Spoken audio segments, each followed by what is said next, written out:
وطور سینین وهذا البلد الامین لقد خلقنا الانسان فی احسن تقویم ثم رددنا اسفل سافلین. اللہ یوں فرماتا ہے کہ ہم نے انسان کو بہت قیمتی بنایا، لیکن وہ اپنے آپ پر محنت کر کے بناوے تو، اور اس نے اپنے آپ پر محنت نہیں کی، اپنے زبان پر محنت نہیں کی، اپنے آنکھ پر محنت نہیں کی، اپنے کان پر محنت نہیں کی، اپنے سوچ پر محنت نہیں کی. ثم رددنا اسفل سافلین. اللہ یوں فرماتے کہ وہ اتنا گھٹیا ہو جائے گا کہ کتا اور سور کے آنے سے اتنی نفرت نہیں ہوگی جتنی اس سے اللہ کو یہاں نفرت ہو جائے گی، اور وہ اللہ کے مقبوض بن جائے گا. دیکھو سورہ والتین میں اللہ فرماتا ہے کہ انسان کو بہت قیمتی بنایا، لیکن وہ اپنے آپ کو قرآن کی روشنی میں بنائے، اپنی زبان پر محنت کر کے سچی بنائے، آنکھوں پر محنت کر کے امانت رکھے، خیانت نکالے، کانوں کو اچھے بنائے، سوچ کو اچھی بنائے. اس کے لیے قرآن اترا ہے. دوسری بات یہ ہے کہ قرآن کریم آج بھی ہمارے ہاتھ میں مسلمانوں کے پاس اتنا بڑا معجزہ ہے، اور اسلام کی حقانیت کی اتنی بڑی چیز ہے کہ دھرتی پر ساری قوم اس سے محروم ہے، لیکن ہم کو پتہ نہیں. ہم صرف سمجھتے کہ قرآن ہے، تلاوت کر لینے کے ایک پورا کیا، دو پورا کیا، 5 پورا کیا، ثواب مل جائے گا. بلکہ عقیدہ رکھے کہ اسلام کی مضبوطی کے لیے، صداقت کے لیے، سچائی کے لیے اتنی بڑی چیز ہے قرآن کریم، کسی قوم کے پاس نہیں. معجزہ ہے. معجزہ اسے کہے کہ دنیا کی کوئی طاقت اس کا جواب نہ دے سکے. قرآن میں ہے لئن اجتمعت الانس والجن علی ان یأتوا بمثل هذا القرآن لا یأتون بمثلہ ولو کان بعضهم لبعض ظہیرا. دنیا کی ساری صلاحیتیں جمع ہو جائے، انسانوں کی، جناتوں کی، اور اپنی ساری صلاحیت قرآن کریم کے مقابلے کے لیے خرچ کر ڈالے، کوئی مقابلہ نہیں کر سکے گا. آج اسلام دشمن طاقت ہے. اسلام کو ختم کرنے کے لیے پانی کی طرح دولت لٹا رہی ہے، لیکن کتنا آسان ہے میڈیا کے زمانے میں اسلام کو ختم کرنا، قرآن کا مقابلہ کرے. لیکن آج تک میڈیا پر دیکھا کہ کسی نے قرآن کا مقابلہ کیا ہو. سورہ فاتحہ سے لے کر والناس تک کا جواب لاوے تو آٹومیٹک اسلام ختم ہو جائے گا. لیکن وہ بھی جانتا ہے کہ پہاڑ کو سوئی سے ہٹانا بہت مشکل. راستے میں پہاڑ ہے، ایک آدمی کو غصہ آیا اور اپنے گھر سے سوئی لے کے بھاگا کہ آج تمہیں پہاڑ کو ہٹاؤ. تو کیا سوئی سے پہاڑ کو ہٹا سکتا ہے؟ کوئی نہیں ہٹا سکتا ہے. تو آج قرآن مسلمان قوم صرف ایسی ہے کہ اس کے پاس مایوسی نہیں، وہ زندہ قوم ہے. اس کا معجزہ قیامت تک کے لیے. اگلے انبیاء علیہ السلام کو اللہ نے معجزہ دیے، لیکن وہ عملی معجزہ تھا. اس وقت کی قوم نے دیکھا، ہم نے دیکھا نہیں. حضرت موسیٰ علیہ السلام اپنے بغل میں ہاتھ کو ڈال کے نکالتے تھے، فَإِذَا هِيَ بَيْضَاءُ لِلنَّاظِرِينَ، تو اس کے اوپر سورج اترا اتنا روشن ہو جاتا، اور یوں کرے تو جیسا تھا ویسا ہو جائے. لیکن ہم نے دیکھا نہیں، ہم نے قرآن میں پڑھا. اس وقت کے لوگوں نے دیکھا وہ معجزہ.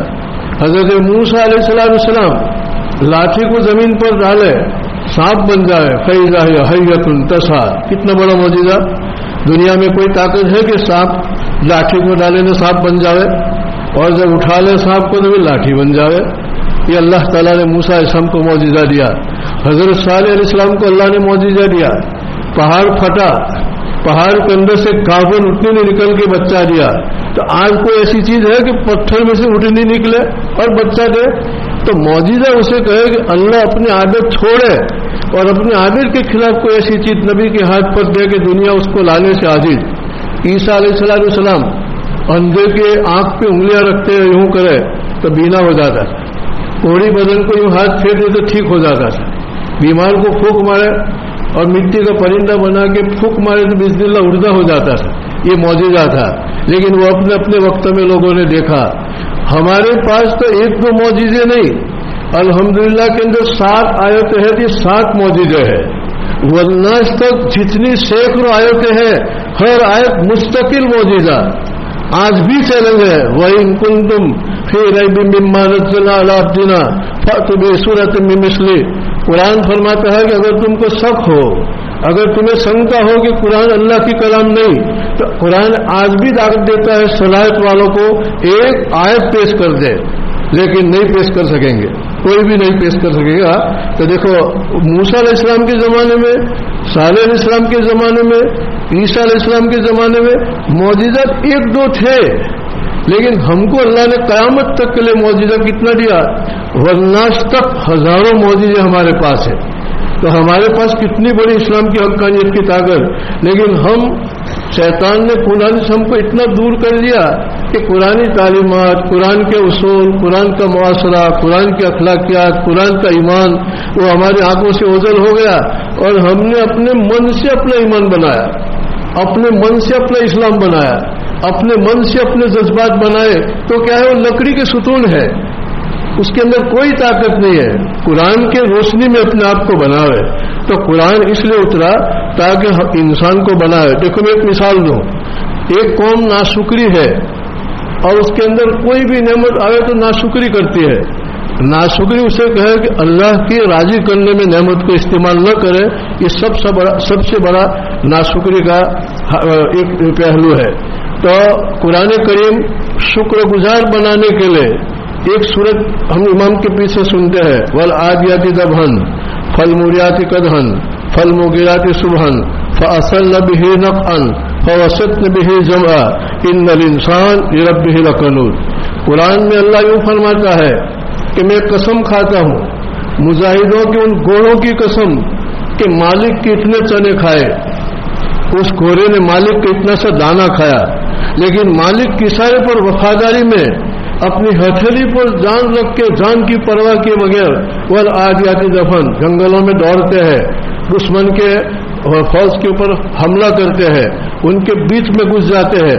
پھر اللہ تعالیٰ نے یہ فرمایا کہ ان الانسان لربہ لکنود، اے سمجھدار انسان میں نے تجھے سمجھ دی، عقل دی، لیکن بے وقوف گھوڑے سے سبق لے، ناعقل گھوڑے سے سبق لے کہ اپنے مالک کے اتنا دانا کھا کے وہ یوں سمجھتا ہے کہ میں نے دانا کھایا ہے، اس کا دانا میرے پیٹ میں ہے تو مجھے شکر گزاری کرنی چاہیے۔ تو ان کی وفاداری میں اپنی جان کی بھی پرواہ نہیں کرتا ہے۔ اور یہ انسان جو کتنا ناشکرا سمجھدار ہو کے میری نعمت کھاتا ہے اور 2 رکعت فجر کی پڑھنے کے لیے تکیہ نہیں چھوڑتا، 2 رکعت فجر کی پڑھنے کے لیے تکیہ نہیں چھوڑتا ہے، مال کی محبت میں حساب کر کے زکوٰۃ نہیں دیتا ہے، اللہ نے نعمتیں دی ہے تیرے سامنے یتیم تڑپ رہا ہے اس کے سر پہ ہاتھ نہیں پھیرتا ہے، کوئی بیوہ بیچاری مٹی میں ملی ہے غربت میں تو ان کے سر پہ 2 پتا بھی نہیں ڈالتا ہے، اتنا بے وفا تو اس سے تو یہ گھوڑا کتنا شکر گزار۔ میں مثال دیتا ہوں کہ قرآن تربیت کرتا ہے، تو مثلا کوئی ناشکرا ہے تو ناشکرے کو شکر گزار بنانے کے لیے قرآن کا سبق دیکھو۔ اگر پوری دنیا جمع ہو جاوے اور کسی ناشکرے کو شکر گزار بنانا چاہے اور سبق دے رہے پھر قرآن کا سبق دیکھے تو یوں لگے کہ گویا کے دودھ کے سامنے کبھی پرانی چھاچھ رکھ دی، کوئی حیثیت نہیں۔ قرآن کے تربیت تو قرآن تربیت کے لیے اترا ہے، ہدایت کے لیے اترا ہے۔ خیر تو میں یوں کہہ رہا تھا کہ قرآن کریم معجزہ ہے۔ اور دوسری بات، قرآن کریم نے انسان کو اتنی اونچائی دی کہ قرآن پڑھے تو پتہ چلتا ہے کہ کتنی اونچائی پر انسان کو لے جانا چاہتا ہے۔ ہم نے پڑھا کہ حضرت ابوبکر صدیق رضی اللہ تعالیٰ عنہ کی لڑکی نبی پاک علیہ السلام کی زوجہ محترمہ عائشہ صدیقہ رضی اللہ تعالیٰ عنہ، عائشہ صدیقہ رضی اللہ تعالیٰ عنہ پر لمبا قصہ ہے، مختصر یہ ہے کہ ان پر کسی نے تہمت ڈالی اور تہمت ڈالی تو اللہ کے رسول کے گھر میں قیامت آ گئی، ابوبکر صدیق رضی اللہ تعالیٰ عنہ کے گھر میں قیامت قائم ہو گئی۔ اللہ کے رسول کی بیوی عائشہ صدیقہ ابوبکر صدیق رضی اللہ تعالیٰ عنہ کی صاحبزادی اور منافقوں نے کیچڑ اچھالا، لمبی قصہ ہے قرآن کریم کے اندر۔ مختصر بات یہ ہے کہ پھر پتہ چلا کہ سب سے زیادہ اس کو ہوا دینے میں، اس فتنے کو، پروپیگنڈے کو مضبوط کرنے میں مشتا کا ہاتھ تھا۔ مشتا ایک آدمی تھا، حضرت ابوبکر صدیق رضی اللہ تعالیٰ عنہ اس کو ہر مہینے نفقہ دیتے تھے، خرچہ دیتے تھے کھانے پینے کا۔ تو دیکھو حضرت ابوبکر کا کھانا کھایا اور ان کی لڑکی کے اوپر کیا ہے تہمت ڈالی۔ تو ابوبکر صدیق رضی اللہ تعالیٰ عنہ قرآن میں ہے کہ اتنے نرم کہ بہت رقیق القلب تھے لیکن اتنے نرم کے باوجود قسم کھائی کہ آج کے بعد مستا کو میں پائی نہیں دوں گا، آج کے بعد میں مستا کو ایک پائی نہیں دوں گا۔ تو قرآن کی تربیت دیکھو، جبریل امین علیہ السلام تشریف لائے اللہ کے رسول کے پاس، اور جبریل نے ایک آیت پیش کی کہ وَلَا يَأْتَلِ أُولُو الْفَضْلِ مِنكُمْ وَالسَّعَةِ، اس کا ترجمہ یہ ہے کہ بڑے لوگ ایسے نہیں ہوتے ہیں کہ ایسی قسم کھائے کہ نیکی نہیں کروں گا۔ ابوبکر صدیق نے فرمایا کہ میں جتنا دیتا تھا اس سے ڈبل لوں گا۔ اپنی لڑکی پر تہمت ڈالے اور ان کے بابت قسم کھائے کہ نہ دوں، اور پھر اللہ تربیت کہا کہ تم تو بڑے لوگ ہو، اور بڑے لوگوں کا مزاج ایسا نہیں ہوتا ہے کہ نیکی کرنے سے کیا ہے قسم کھا لے۔ ابوبکر نے کہا کہ میں ان کو جتنا دیتا تھا اس سے ڈبل دوں گا۔ میں مثال دے رہا ہوں ایک مختصر وقت میں کہ قرآن تربیت کے لیے اترا، انسانوں کو اونچائی پر لے جانے کے لیے اترا۔ چنانچہ وہ حضرت عمر فرماتے تھے کہ ہم تو بہت ذلیل قوم تھی، ہم تو مردہ کھاتے تھے، بات بات میں لڑتے تھے، قتل کر ڈالتے تھے، اور ضر اللہ الاسلام بالاسلام، اللہ نے مجھے عزت دی اور ہم کو عزت دی قرآن سے۔ اگر قرآن چھوڑیں گے تو ذلیل ہو جائیں گے، اور قرآن کے ساتھ ہم وابستہ ہو جائیں گے تو اونچائی پر جائیں گے۔ میں کہا کرتا ہوں کہ چوٹی ہے، چوٹی، اس بیچارے کو جدہ جانا ہے۔ کہاں جانا ہے؟ جدہ۔ تو کب پہنچے گی وہ؟ لیکن کوئی جدہ جانے والے پلین کے اوپر چپک گئی تو 4 گھنٹوں میں جدہ پہنچ جائے گی بمبئی سے۔ وہ تو نہیں جا سکتے، لیکن اس کے ساتھ اڑائی کرتا ہے، اس کے ساتھ اڑان کرنے والے پلین کے اوپر بیٹھ گئی تو منٹوں میں کہاں پہنچ جائے گی؟ جدہ پہنچ جائے گی۔ ہم بہت پس قوم ہے، لیکن آج بھی ہم قرآن کو اپنا اوڑھنا بچھونا بنا لیں۔ تلاوت کے ساتھ ساتھ قرآن ہم کو کیا کہتا ہے، کون سے صفات قرآن ہم سے مانگتا ہے، وہ صفات پیدا کرے۔ قرآن کریم کے اندر ایسے صفات بھی ہیں جن صفات کو کوئی آدمی اپنائے تو ذلیل میں خار ہو جائے، دنیا ہی کے اندر ذلیل اور خار ہو جائے۔ اللہ نے ایک ایک کر کے وہ صفات بتائی، وقت نہیں ہے، اور قرآن میں ایسے صفات بھی الگ الگ بتائے کہ اس کو اپنا لے تو منٹوں میں کیا ہے عروج پر چلا جائے، اونچائی پر چلا جائے۔ صحابہ رضوان اللہ تعالیٰ عنہ اجمعین، بکریاں چرانے والے، اونٹ چرانے والے، بات بات پہ لڑنے والے، مردہ کھانے والے، اللہ کے رسول نے سب سے پہلے ان کو قرآن سے آشنا کیا، صحابہ کرام کو قرآن سے الحاق فرمایا، قرآن سے جوائنٹ کیا۔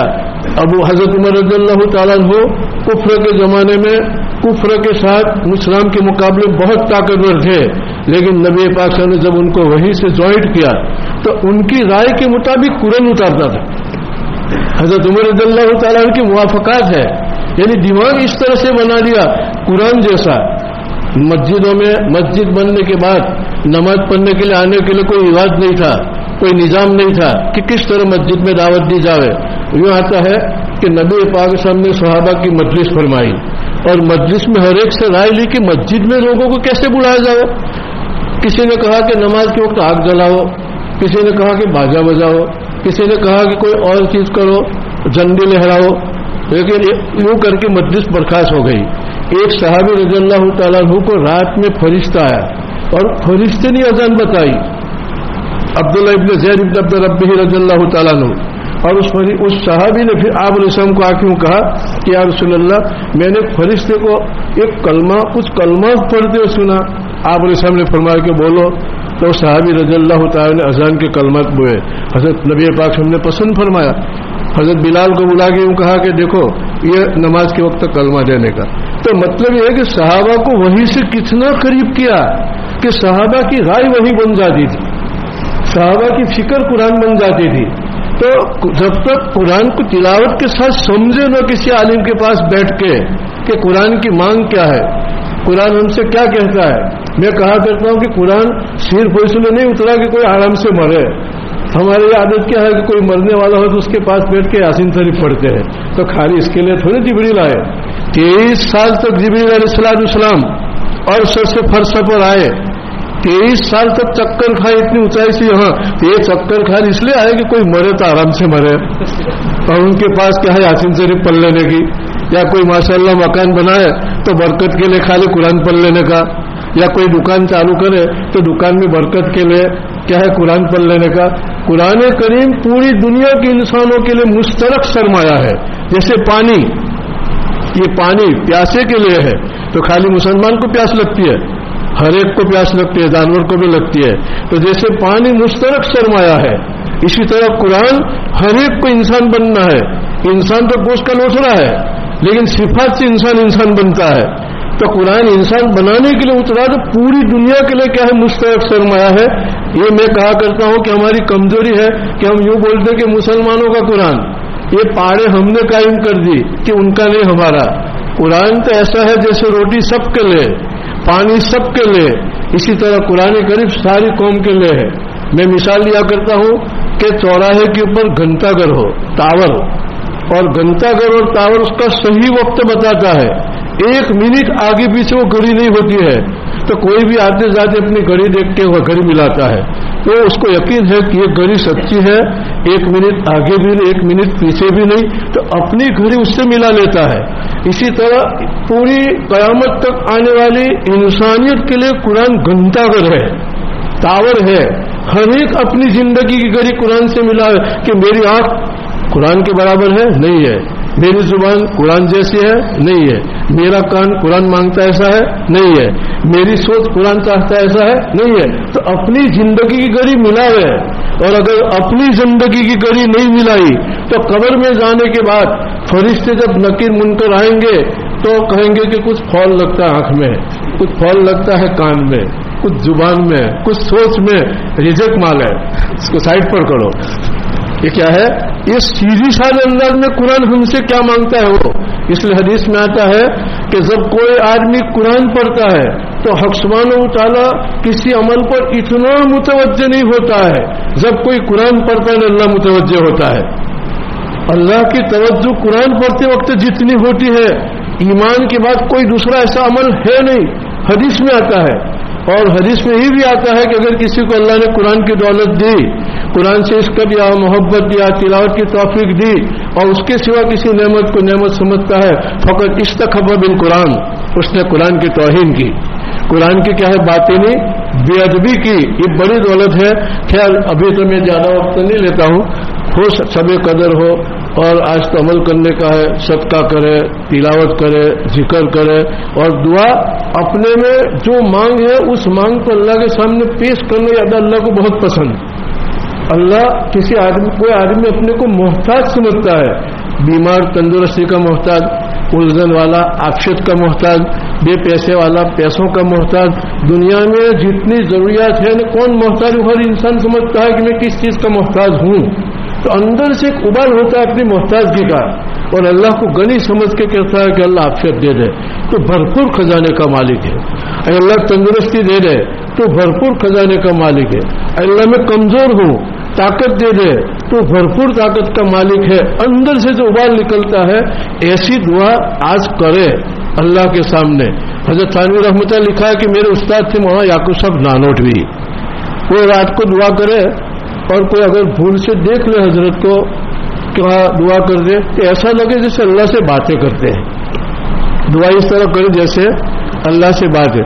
حضرت نے واقعہ لکھا ہے کہ ایک دفعہ میرے استاد یعقوب صاحب نانوتوی رحمان نے اللہ کو یوں کہا تہجد کے وقت کہ دیکھ اللہ، میں نے کبھی تیرے پاس پیسے نہیں مانگے کبھی، اللہ سے ایسے باتیں کرے، آج تک پیسے مانگے، لیکن اب مجھے ضرورت 4 لاکھ روپے کی ضرورت ہے، مجھے 4 لاکھ روپے کی، مجذوب قسم کے بزرگ تھے، 4 لاکھ روپے کی ضرورت ہے۔ اللہ سے بار بار مانگے، جیسے ایک چھوٹا بچہ اس کو کھلونا چاہیے تو باپ کا دامن پکڑ کے کھینچ کے بولے گا کہ ابا یہ چاہیے، ابا یہ چاہیے۔